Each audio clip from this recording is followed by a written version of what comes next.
ആദ്യത്തെ വർത്തമാനപത്രം ചൈനയിൽ നിന്നിറങ്ങിയ peaking news ആണെന്ന് നിരീക്ഷണമുണ്ട്. കൊട്ടാരത്തിലെ വർത്തമാനങ്ങൾ പേര് വയ്ക്കാതെ എഴുതി ആരോ കോട്ട മതിലിൽ പതിപ്പിച്ചപ്പോൾ ആദ്യത്തെ പത്രം പിറന്നു. പേര് വയ്ക്കാതെ എഴുതിയത് പ്രാണഭയം കൊണ്ടാകാം. എഴുത്തോ നിന്റെ കഴുത്തോ? എഴുത്താണ് പ്രധാനം. പ്രാണഭയമില്ലാതെ അതെന്നും എഴുതിയും പറഞ്ഞും നമ്മോടൊപ്പമുള്ള പ്രിയപ്പെട്ട കുര്യാക്കോസ് അച്ഛൻ.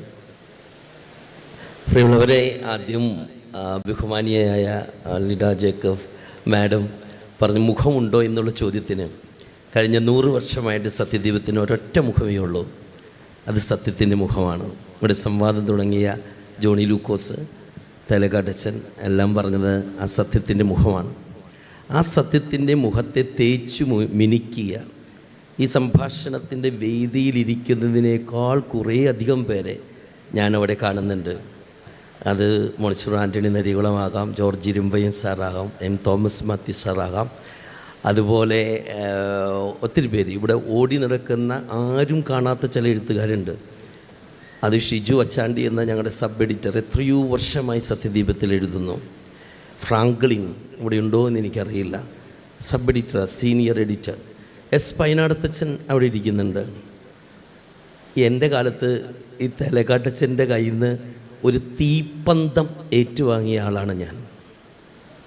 എൻ്റെ ജീവിതത്തിൽ ഏറ്റവും കൂടുതൽ വിഷമിച്ച ഒരു കാലഘട്ടം ഏതായിരുന്നു എന്ന് ചോദിച്ചാൽ സത്യദീപത്തിൻ്റെ ചീഫ് എഡിറ്ററായിട്ട് ആദ്യത്തെ 2 ആഴ്ചയാണ്.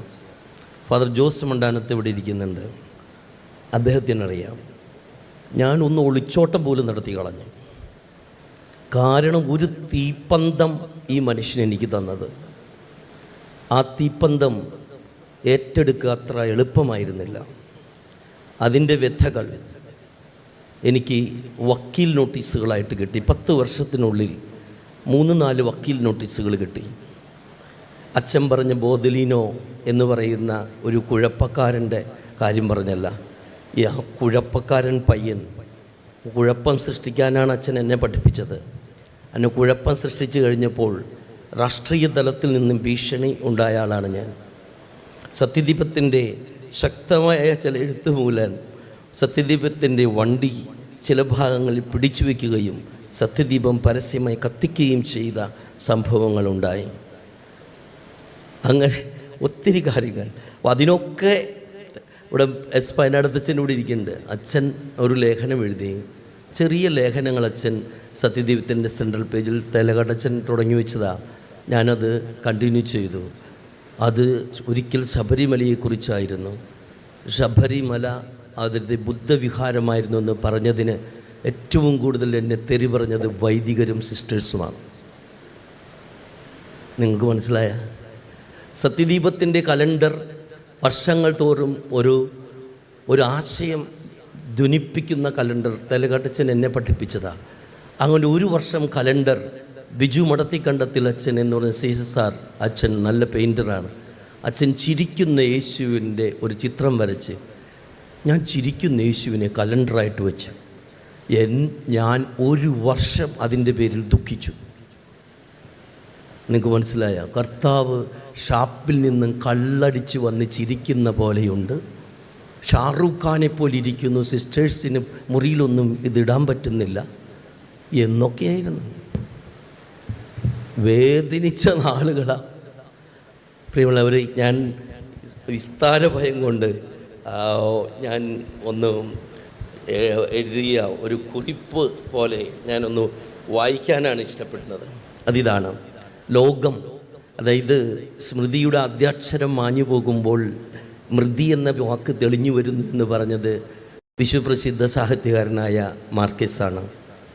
സത്യദീപത്തിൻ്റെ 100ാം വാർഷികാഘോഷത്തിൻ്റെ ആരംഭത്തിൽ ഒരു ശതാബ്ദക്കാലമായി കേരളത്തിലെയും ഇന്ത്യയിലെയും ക്രൈസ്തവ സഭാ പരിസരത്തും സമൂഹത്തിലും സംസ്കാരത്തിലും സാഹിത്യത്തിലും സത്യത്തിൻ്റെ പൊൻപ്രഭ തൂകി നിൽക്കുന്ന പ്രകാശഗോപുരമായി സത്യദീപത്തെ നട്ടവരെയും നനച്ചവരെയും തുണച്ചവരെയും ഫലമെടുത്തവരെയും സ്നേഹത്തോടെ ആദരവോടെ ഓർക്കുന്നു.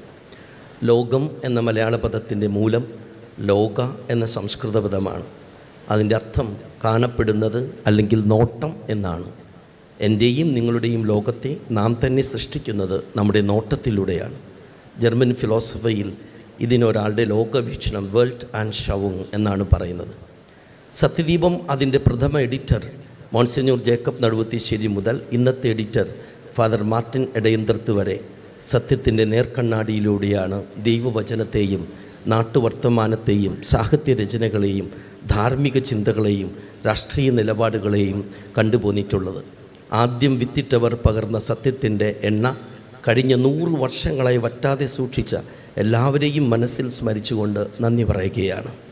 വൈക്കം വിജയലക്ഷ്മിക്ക് ദേശീയ അവാർഡ് നേടിക്കൊടുത്ത മേലെ വാനക്കോണിൽ എന്ന ഗാനത്തിൽ മനു മഞ്ജിത്ത് ഇങ്ങനെ എഴുതി: മൂടും നേരിട്ടകറ്റാൻ തീയെന്നും മുന്നിൽ തെളിഞ്ഞു വരും, മൂടുന്ന ഇരുട്ടകറ്റാൻ കുഞ്ഞെ തീയെന്നും നിൻ്റെ മുമ്പിൽ തെളിഞ്ഞു വരുമെന്ന്. സഭയിലും സമൂഹത്തിലും അധാർമികതയുടെയും അധികാര ധാർഷ്ട്യത്തിൻ്റെയും ഇരുൾ നിറഞ്ഞപ്പോഴൊക്കെ സത്യദീപം നേരിൻ്റെ തീക്കനൽ തീർത്ത് ഇരുട്ടിനെ അകറ്റിയിട്ടുണ്ട്.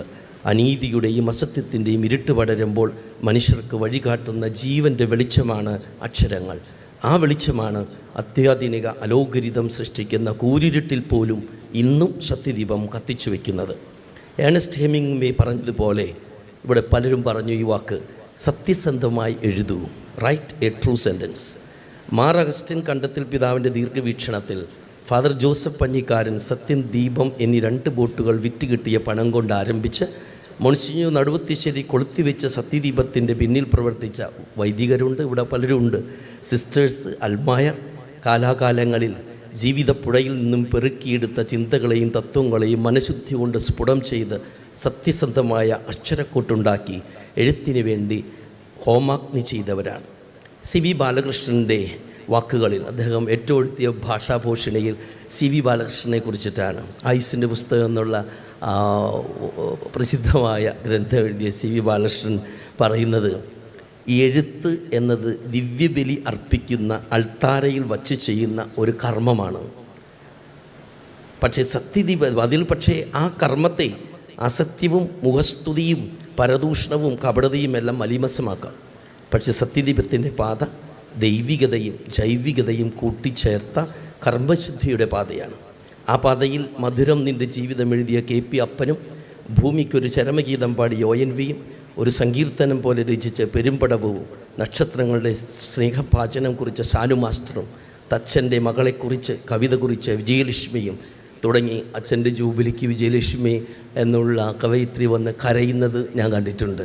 അത്രമാത്രം വിജയലക്ഷ്മി ടീച്ചർ അല്ലെങ്കിൽ കവയിത്രി സത്യദീപത്തിനടുത്ത് നിൽക്കുന്ന വ്യക്തിത്വമാണ്. അപ്പോൾ മലയാള സാഹിത്യത്തിൽ ഒട്ടുമിക്ക മഹാത്മാക്കളും വെളിച്ചത്തിൻ്റെ ചൂട്ടും കത്തിച്ച് സത്യദീപത്തിൽ കയറിയിറങ്ങിയിട്ടുണ്ട്. സാനു മാസ്റ്റർ ഞങ്ങളുടെ വലിയ ഒരു സുഹൃത്തായിരുന്നു. ഞാൻ ഓർക്കുന്നു അദ്ദേഹത്തിനെ. തേലക്കാട്ടച്ചൻ്റെ, എൻ്റെ കാലത്ത്, മഞ്ജുവിൻ്റെ കാലത്ത് മാത്യു കിളിക്കനച്ചൻ്റെ കാലത്ത് ഒക്കെ സാനു മാസ്റ്റർ നമ്മുടെ ഒപ്പം ഉണ്ടായിരുന്ന ഒരാളാണ്. അപ്പോൾ അന്നും ഇന്നും കത്തോലിക്ക സഭയിൽ ഏറെ പേർ ഇഷ്ടപ്പെടുന്നത് ക്രിസ്തുവിൻ്റെ സ്നേഹത്തെക്കുറിച്ചും കാരുണ്യത്തെക്കുറിച്ചും പറയാനും എഴുതാനും ഇടപെടലുകൾ നടത്തുവാനാണ്.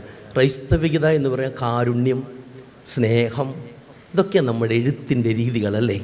പക്ഷേ കർത്താവ് പറഞ്ഞത്, നിങ്ങൾ ദൈവത്തെ ആരാധിക്കേണ്ടത് ആത്മാവിലും സത്യത്തിലുമാണെന്നാണ്. സത്യത്തെക്കുറിച്ച് പറയുന്നതും എഴുതുന്നതും സത്യത്തിന് വേണ്ടി പടപ്പുറപ്പാട് നടത്തുന്നതും കാൽവലിയിലെ കുരിശിലേക്ക് നയിക്കും. അവിടെ അവർ കുരിശ് ചുമലിലേറ്റണം, ചോരയൊഴുക്കണം, നഗ്നരാകണം, അപഹാസ്യരാകണം.